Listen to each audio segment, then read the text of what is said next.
je vous ai dit tout à l'heure que c'est l'observation qui est la base de tout, hein, l'expérience de l'observation.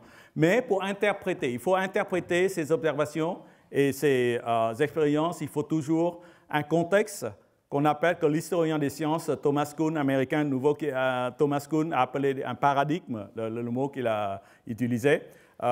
Donc c'est un ensemble de règles donc, qui en sorte à le consensus de la communauté scientifique pour l'instant donné, voyez. Et donc, on interprète tout cela dans ce contexte. Donc, par exemple, maintenant, si je vais observer dans une galaxie naine, dans mon cas, par exemple, j'interpréterai les observations de cette galaxie naine à l'intérieur du contexte de la théorie du Big Bang. Donc, c'est le paradigme que j'utiliserai. Et donc, mais bien sûr, de temps en temps, il y a des choses qui semblent contredire ce paradigme. Et donc, il faut savoir, bien sûr, si c'est assez important pour faire changer ce paradigme ou parce que nous n'avons pas eu encore l'imagination nécessaire pour expliquer ce phénomène qui semble discordant à l'intérieur de l'ancien paradigme. Mais en fait, si les nouvelles observations, les nouvelles expériences démontrent de plus en plus qu'il y a des choses qui vraiment clochent, entre guillemets, qui ne sont pas expliquées à l'intérieur du paradigme, il faut donc changer de paradigme.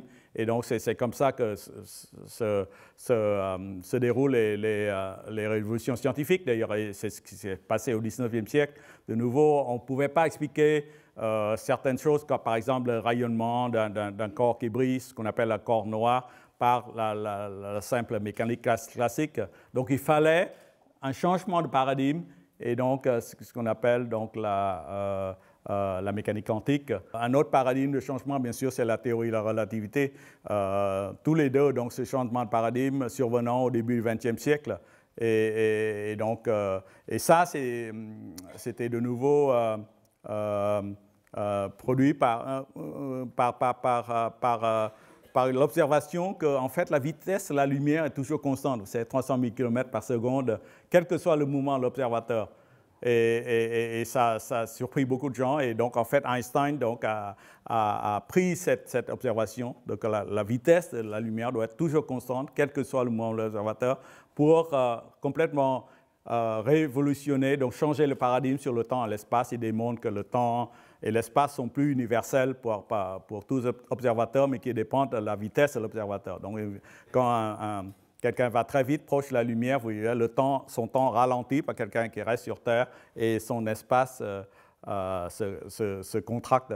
Donc tout ça, bon, ce sont des changements de paradigme et c'est ça qui font avancer la science. Mais ceci dit, bien sûr, il ne faut pas